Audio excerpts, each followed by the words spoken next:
வணக்கம். தினம் ஒரு டிஷ், அதில் டிஷ் நம்பர் 31 தால் தடுக்கா. இது எப்படி செய்கிறதுன்னு பார்க்கலாம்.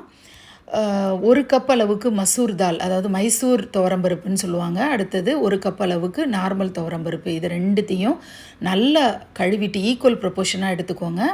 நல்லா ஒரு 2-3 தடவை கழுவிட்டு தேவையான அளவுக்கு தண்ணி ஊற்றி கூடவே கொஞ்சம் மஞ்சத்தூள் போட்டு குக்கரை மூடி போட்டு விசில் ஒரு 3 இல்லைன்னா 4 விசில் வரணும். அந்த அளவுக்கு வேகணும். சில பருப்பு உடனே வேகாது. அதனால் நீங்கள் ஒரு 10 நிமிஷம் முன்னாடி ஊற வச்சிட்டிங்கன்னா ரொம்பவே சீக்கிரமாக நமக்கு வேலை முடியும். ஸோ 3-4 விசில் விட்டு அதை தனியாக குழைவாக வெந்திருக்கணும். பருப்பு முழுசாக இருக்கக்கூடாது. அந்த மாதிரி வேக வச்சு தனியாக எடுத்து வச்சுக்கோங்க. இப்போ நம்ம தேவையான பொருட்கள் அப்படின்னு பார்க்கும்போது, இந்த தால் தடுக்காவை பொறுத்த வரைக்கும் ஜீரா ரைஸு, ஃப்ரைட் ரைஸு, இது கிட்டத்தட்ட பார்த்திங்கன்னா நார்த் இண்டியன் ஸ்டைல் சாம்பார்னு சொல்லலாம்.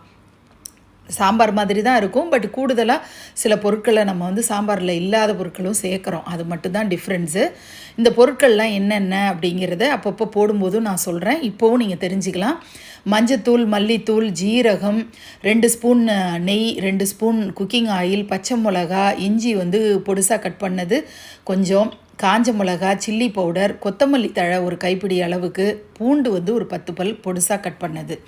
இதுதான் தேவையான பொருட்கள். அவசரமாக சொல்லிட்டா கூட டிஸ்கிரிப்ஷன் பாக்ஸில் பார்த்தீங்கன்னா உங்களுக்கு அந்த லிஸ்ட்டு இருக்கும். அதுபடி நீங்கள் பண்ணிக்கலாம்.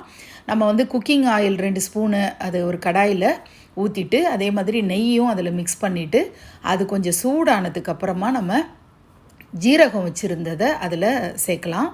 ஜீரகம் நல்லா பொரியணும். அதே நேரத்தில் கருத்துறக்கூடாது. மீடியம் ஃப்ளேமில் வச்சுக்கோங்க. இங்கேயே எனக்கே கொஞ்சம் தணல் அதிகமாக இருந்தது. பச்சை மிளகாவும் போட்டுக்கோங்க. இதெல்லாம் தாளிப்பு ஐட்டம். அது எல்லாத்தையும் நீங்கள் போட்டுட்டு அதுக்கப்புறம் இஞ்சி, பூண்டு இதெல்லாம் நீங்கள் மிக்ஸ் பண்ணணும். அதெல்லாம் கொஞ்சம் லைட்டாக வதங்கினதுக்கு அப்புறமா இஞ்சி பூண்டு போட்டு கொஞ்சம் டைம் கொடுங்க. அது ஏன்னா அந்த பச்சை வாசனையெல்லாம் போகிற அளவுக்கு வதங்கட்டும். அது வதங்கினதுக்கு அப்புறமா நம்ம காஞ்ச மிளகா, ஏன்னா காஞ்ச மிளகா டக்குன்னு கருகிரும். ஸோ இந்த எண்ணெய் ஆல்ரெடி சூடாக இருக்கும். அதனால் இதெல்லாம் வதங்கினதுக்கப்புறம் காஞ்ச மிளகாவும் ஒரு ஃப்ளேவருக்காக போட்டுட்டு 1 கப் அளவுக்கு நல்ல பொடுசாக கட் பண்ண ஆனியன், பெரிய வெங்காயத்தை எடுத்துக்கோங்க. அந்த ஆனியனையும் வதக்குங்க. அது கண்ணாடி பதம் வர்ற வரைக்கும் நீங்கள் நல்லாவே வதக்குங்க. அதுக்கப்புறம் நம்ம தக்காளி சேர்க்கணும். தக்காளியும் 1 கப் சின்னதாக பொடுசாக கட் பண்ணி வச்சுக்கோங்க. நம்ம புளியெல்லாம் கரைச்சி ஊற்ற போகிறதில்ல. அதனால் தக்காளி ஒரு பழுத்த தக்காளியாக எடுத்துக்கோங்க.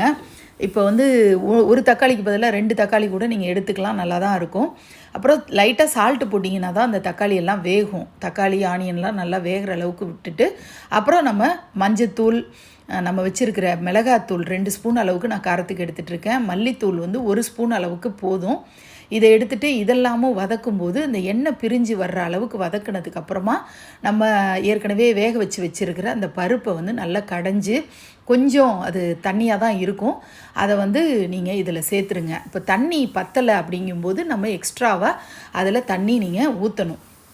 இப்போ ஏன்னா இது ரொம்ப திக்காக இருக்கும். இப்போ இந்த நம்ம வெங்காயம் தக்காளியோட சேர்ந்து இந்த பருப்பும் சேர்ந்து வேகணும். அதனால் இன்னும் கொஞ்சம் தண்ணி ஊற்றி கூடுதலாக நம்ம ஃப்ளேவருக்காக நிறைய கொத்தமல்லி தழை ஒரு கைப்பிடி அளவுக்கு போட்டு அதுக்கப்புறம் மூடி போட்டு கொஞ்சம் கொதிக்க வைங்க. இந்த நேரத்தில் நீங்கள் சால்ட்டு சேர்த்துக்கோங்க. உங்கள் வீட்டு தேவைக்கு அளவுக்கு சால்ட்டு சேர்த்துட்டு நீங்கள் எவ்வளோ ப்ரிப்பரேஷனோ அதுக்கு தகுந்த மாதிரி சால்ட்டு சேர்க்கணும். சேர்த்துட்டு இதை ஒரு பவுலில், சர்விங் பவுலில் நீங்கள் மாற்றிடுங்க. இதோட இது முடிகிற வேலை இல்லை. ஒரு தாளிப்பு ஒன்று இதுக்கு கொடுக்கணும். அதுதான் இதோட ஃப்ளேவரையே கூட்டும். ஸோ 2 ஸ்பூன் அளவுக்கு நெய் எடுத்துட்டு அதுக்கப்புறமா நீங்கள் ஜீரகத்தை பொரிச்சிட்டு காஞ்ச மிளகாவும் இதில் போட்டு அதையும் பொரிக்கணும். கூடுதலாக நம்ம பருப்பு அப்படிங்கிறதுனால நான் ஆக்சுவலி மிஸ் பண்ணிட்டேன். இதில் பெருங்காய பவுட்ரு இப்போ இந்த நேரத்தில் இந்த தாளிப்பில் சேர்க்கலாம். நான் ஆனால் மறந்துட்டேன். நீங்கள் சேர்த்துக்கோங்க. பருப்பு ஐட்டம்லாம் சேர்க்கும்போது கண்டிப்பாக பெருங்காய பவுட்ரு சேர்த்துக்கோங்க.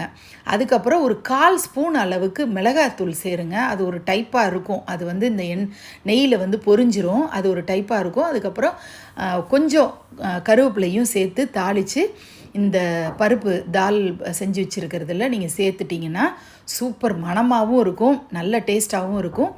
இது ஜீரா ரைஸ்க்கு சூப்பர் காம்பினேஷன். ட்ரை பண்ணி பாருங்கள். தேங்க்யூ.